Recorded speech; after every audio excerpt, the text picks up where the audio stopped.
Okay, I want you to picture the ultimate gardening expert. You know the type. Let's call her Tante Grenat Green. Right. The person who can just look at a plant and know what it needs. Exactly. This is a woman whose thumb isn't just green, it practically glows in the dark.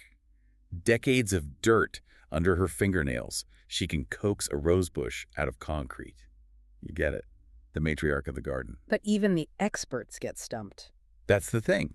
She calls up our protagonists for today's deep dive, Kesser and Steen, two students from a nature and innovation class, and she is, like, in a total panic. Why? Because her windowsill plants, the seedlings she's prepping for the season, they just keep dying, and she cannot figure out why. We should be clear, this isn't the usual stuff. It's not, black flies or the cat knocking things over. No, nothing obvious. These plants are just giving up. They wither, or they collapse, or they just fail to thrive. It's a silent disaster. And that's where we're jumping in. Exactly. We are following the investigation of Kesser and Steen as they try to solve the mystery of these windowsill disasters. Their mission is to figure out what goes wrong when we're trying to get the organic kitchen garden ready for the season. It's a fantastic case study because it pulls us away from the pretty pictures on Instagram and gets into the gritty, invisible reality of what makes a plant live or die. And these guys aren't just guessing. They're consulting an expert, a character known in the source material only as the man in the green shirt. I love that name. Me too. Sounds like an informant in a spy movie. In the gardening world, he basically is. And importantly, they're explicitly ignoring the advice of someone called Summer Temp Glitter Fran. Which honestly feels like a pretty good rule for life. Ignore the glitter, listen to the guy in the practical shirt. Wise words. So this deep dive is for you, the learner, or really anyone who's ever watched a basil plant die and thought, what did I do wrong? We've all been there. We're going to uncover these invisible stressors. We'll talk about dizzy roots, the absolute conspiracy of supermarket plants, and believe it or not, the structural integrity of trees inside a Las Vegas casino. It sounds like a strange mix, but I promise you, it all connects right back to that little pot on your windowsill. Okay, so let's get into it. The first place Kesser and Steen's investigation goes is to the economics of space. I think most people have this instinct when they start seeds. You look at a tiny seed, and you look at a huge pot. And you think, why not just put the seed in the big pot? Right. It seems efficient. Skip the whole repotting step. But if you suggest that to a professional grower, they look at you like you're completely mad. It's a cardinal sin. And it comes down to something called nursery logic. Yeah, and there are two parts to this logic. The first one is just pure economics. Space is money. Okay. A professional grower's table. That is prime real estate. It costs a lot to heat it, to light it, to water it. You just can't afford to waste a 6-inch pot on one seed that might not even sprout. So it's an efficiency game. Partly. But the second part is biological, and this is what really matters for you at home. It's about survival of the fittest. When you plant seeds in those trays with all the tiny little cells, you're basically running a test. Not every seed is going to make it. Nature is cruel. It really is. So if you have 1,000 tiny cells and say 50 don't sprout, you just toss those 50 little plugs, no big deal. You haven't wasted much. But imagine if you'd put those 50 failed seeds in 50 big pots. You've wasted gallons of soil, water, and space that a healthy plant could have been using. That makes perfect sense. You don't give the corner office to the intern on day one. You make them earn it. Exactly. It's a graduation process. And there's a water thing here, too. A tiny seedling in a huge pot. It's like a toddler in an Olympic swimming pool. The roots can't possibly drink all that water. So the soil just stays wet and gets gross. It goes anaerobic. The roots literally rot. Small cells dry out faster, which lets oxygen back in. Okay, so we start small. We respect the process. But this leads right to the next big danger they uncovered. The timing of when you move the plant. Oh, yeah. This condition they call rotriciche. I love that they kept the Danish term. It means rotational sickness. In English, we'd probably just call it root circling. The source describes the roots as becoming run to seed, which means dizzy. It's a perfect description. Think about it. A plant is in a small pot. Its roots grow outwards, looking for water, for nutrients, and then thwack. They hit the plastic wall. Right. They can't go through, so they turn. They follow the curve of the pot.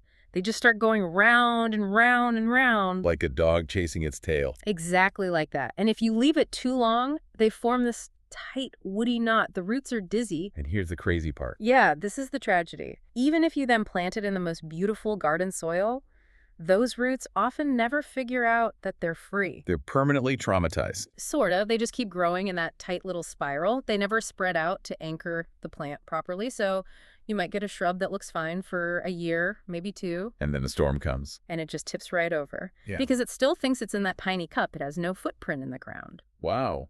It's like it's been institutionalized by the pot. So the trick, and this is what the man in the green shirt really hammers home, is hitting that sweet spot.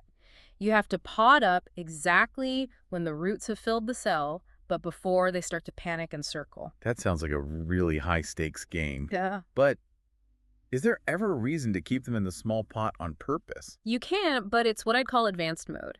The source mentions something called strategic stalling. Okay. So, say you know a late frost is coming. You can't plant out yet, but your seedlings are growing way too fast inside. You can keep them in that smaller pot to sort of act as a brake on their growth. Like putting a governor on an engine so it doesn't redline. Exactly. But it is so risky. You're walking this razor's edge between pausing them and stunting them forever with that rotational sickness. Yeah, I don't think I'd take that gamble. The source mentions a character, Oma, Grandma, who has a much safer strategy. Loma is the voice of wisdom. She doesn't rely on perfect timing. She just uses diversity. She'll mix different kinds of plants or start seeds at different times. So she's got backups. She always has reserves ready to go. She's not betting the entire farm on one perfect weekend. Oma knows what she's doing. Diversify your portfolio. Okay, so we get the nursery logic. We're avoiding dizzy roots. But let's get to the part of the investigation that made me genuinely angry. The retail conspiracy. Ah, yes. The hardware store trap. I feel so called out by this. You go to the hardware store or the supermarket, you see those little 6-packs of seedlings out front. And they look a bit sad. So sad. A little wilted. And you think, oh, I can save you. I'll just get a bigger pot, take you home, give you some love. And Kesser and Steen basically found out this is a scam, or at least a really cynical business model. Okay, break this down. Why shouldn't I rescue the sad basil? First, you have to understand what that business is. Hardware stores sell storage space on a shelf. They are not nurseries.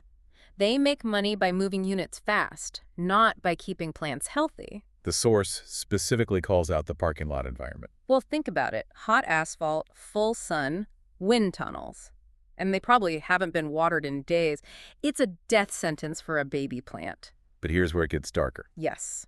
The producers often intentionally water stress the plants before they even ship them. Wait, on purpose? Why would you damage your own product? 2 reasons. 1, dry soil is lighter, so it's cheaper to ship. But 2, it's psychological. When a plant looks a little wilted, the text calls it misshapen, the customer. That's you. Your nurturing instinct kicks in. Exactly. You think, I can fix it. Or if you buy it and it dies right away, you think you did something wrong, you think you have a black thumb, and then you go back and buy another one. It creates a repurchase cycle. The man in the green shirt is very blunt about it. Right. They're selling you broken goods to drive revenue, and the person at the register, they're just operating the till. They can't help you. So the lesson is, beware the supermarket 6-pack. Yeah. It's a trap. Go to a real nursery. Absolutely. Okay, let's pivot to our own homes. Right. Because Tante Gren's plants were dying on the windowsill, not in a parking lot. This brings us to the windowsill paradox. This seems to be the core problem for northern gardeners. It is. And to get it, we have to unlearn something. We think plants eat fertilizer. They don't. Nope. Fertilizer is just vitamins. Plants eat light. Light and CO2. Photons are the calories. Okay, light is food. Got it. Now think about a modern house in, say, early spring. Where's the radiator? Right under the window, always. Exactly. So your little seed tray is on the windowsill. Heat is rising from the radiator. The soil gets warm. The roots feel that heat, and they think, yes, summer's here. Time to grow. The engine starts revving. The plant's metabolism just skyrockets. But the light coming through that window is weak. Low-angle winter light. So it's flooring the gas pedal, but the fuel tank is empty. You're starving while sprinting. It's a totally confusing environment for the plant. It stretches, getting taller and thinner, what we call leggy, desperately reaching for the light that the heat promised it would be there. And it's not there. It's not. Yeah. And this is where the whole artificial light industry comes in. Right. Grow lights are the solution, but the boys warn that this is also big business. You don't need the most expensive setup, you just need to understand the balance. High heat needs high light, low light needs low temperatures. Speaking of temperature, let's talk about Steen's pumpkin mistake. This was a specific failure that really gets at the nuance. Poor Steen. He tried to grow pumpkins from seed and just nothing. They sat there. The investigation points to him forgetting about bottom heat. Hold on. You just said the radiator heat was bad. Yeah. Now you're saying we need heat. I know. It sounds like a contradiction, but this is where the language really matters. There's a difference between sowing a seed and planting out. Germination versus growth. Okay, break that down for me. A dormant seed is asleep. To wake it up, to trigger germination, it needs warmth. It needs to think it's in warm summer soil. So for those first few days, you want bottom heat, a heat mat, the top of the fridge, maybe even that radiator for a bit. So heat to start the engine. Precisely. But, and this is probably where Steen went wrong, the second that little green shoot breaks the surface, the rules flip completely. It's immediate 180. Immediate. Once it has leaves, it's not germinating anymore, it's growing. If you keep the heat on, you get those weak, leggy plants. You have to take it off the heat and keep the air cool. So heat to pop, cool to grow. That is the mantra. Steen either let the soil get too cold during germination so nothing happened, or he kept them too warm after they sprouted. Which brings us to the #1 cause of death. Death by love. The drowning death. Kesser and Steen found that most plants die because we just love them too much. We're always hovering with the watering can. We are, and we have to understand what's happening. Roots don't just drink water. They have to breathe oxygen from the air pockets in the soil. So when we overwater, You fill up every single one of those air pockets. you're suffocating them. You are literally waterboarding your basil. The roots can't breathe, so they rot. And the horrible irony is that when roots rot, they can't send water up to the leaves, so the plant starts to wilt. And you look at it and think, oh no, it's thirst You're time. gonna pour more water on it. It's just a tragic feedback loop. The vicious cycle. Yeah. But there's one more killer. And this is my favorite part of the whole investigation. It takes us from a Danish windowsill all the way to a giant casino in Las Vegas. The arborist story. This is just A amazing. man in the green shirt tells this story. Picture a greenhouse so big it has a building inside it. This casino wanted the absolute best air quality, so they planted huge, full-grown trees indoors. Living decorations. No expense spared. And they grew. They looked incredible, lush, green, the picture of health. Until one day, The plot twist. the building had these huge automatic skylights for ventilation. Hmm. One day, the system kicks in, the roof opens, and a breeze comes through the building. Nah. And every single tree instantly collapsed. Like fell over. The source describes them as falling like a pile of soft spaghetti. Wow, what a phrase. Soft spaghetti. But why? They look so healthy. Because they had never, ever felt wind. In nature, wind pushes against a tree. That swaying is mechanical stress. It signals the tree to create lignin, which is the stuff that makes wood hard. It's resistance training for the tree. It's like going to the gym. It's exactly like going to the gym. These trees lived in a perfect still air bubble. They had no muscle. All their structure was just from water pressure. The second a real breeze hit them, they had no strength to resist. That is absolutely wild. It's such a profound lesson. Plants need stress. They need airflow. That little fan you put on your seedlings isn't just to stop mold. It's to tell the plant, hey, you need to get strong. The real world is windy. So if you're growing indoors, you have to be the wind. You do. You need a fan, or you just need to brush them with your hand every day. Without that stress, they're just soft spaghetti waiting to fall over. The casino had to hire a full-time arborist to be a zookeeper for the plants. Wow. That just turns the whole idea of protecting our seedlings completely on its head. It does. We think we're helping by shielding them from everything, but we're actually making them weak. So let's try to wrap this up for the listener. If we want to avoid the fate of Tante Gren's windowsill, what is the tech list from Kesser and Steen? Okay, number 1, respect the root space. Start small, but don't wait too long. Don't let them get dizzy. Second, Beware the retail trap. That sad six-pack at the supermarket, it's probably a lost cause. It's set up to fail. third, physics. Balance your light and your heat. Warm feet for seeds to germinate. Cool air for shoots to grow strong. Fourth, and this is the big one, stop drowning them. Let them breathe. Step away from the watering can. And finally, the Vegas lesson. Give them a workout. Plants need airflow to stand tall. A life with zero stress makes a weak plant. I think that's a really powerful place to end.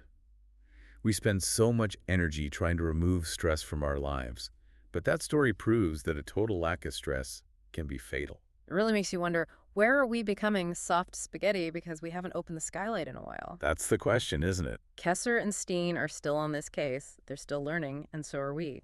They're looking into that overwatering problem right now, trying to find a technical solution. You do not want to miss what they find. You really don't. So, to keep up with their progress in the Nature and Innovation class, and to make sure your thumb stays green, make sure you subscribe to the show. We'll have the next update soon. Thanks for diving in with us. We'll see you next time. Okay, I want you to picture